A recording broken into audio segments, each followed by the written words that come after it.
mani nimba ubona umuntu agukunda ukabona wowe numukunda ntago umukeneye mu buzima bwawe, ukumva ntago wifuza kugirana ikiganiro cyinshi nawe, ni wa muntu ukubuza amahoro, wa muntu urerega ukamubeshya nyine ukamutendeka, ugasanga mu bandi bantu barakubaza ko mukundana ukavuga ngo reka reka ngo simuzi ntago mukunda.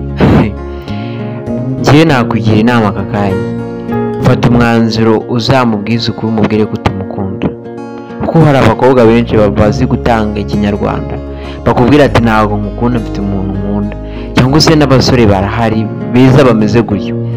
Abantu bafata abantu bakamara igihe cyabo bababeshya, mumara igihe cy'abantu ntabwo ari sawa.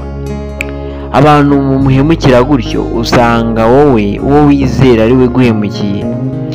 Ikindi cya kabiri ni nimba ujya kubona umuntu ugukunda ukajya gukunda undi muntu, menya ko uwo muntu ukunda akunda abandi, kuko usanga mu bandi bantu avuga ko afite undi muntu akunda.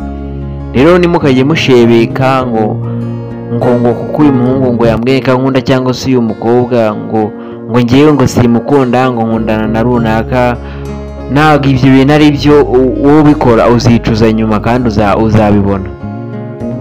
Nimba udakunda umuntu ntabwo bishoboka, mureke umubwize ukuri, apana kujya kubibwira abandi bantu ko utamukeneye utamukunda.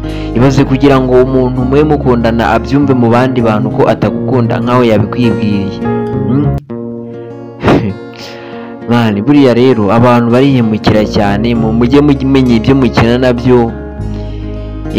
Hari mushiti wanjye bita Eliwane, niwe ujya ukunda kunsetsa akanshimisha mu bintu bya showbiz today, mujya mutwumva ku kinyamakuru cyiwe cya Big Man. Akunda kuvuga ati ngewe ubundi iyo umuntu mbona ari kunzitereza nzana nkashyiramo akaguru kamwe, nabona adahari akandi nkahita nkavanamo.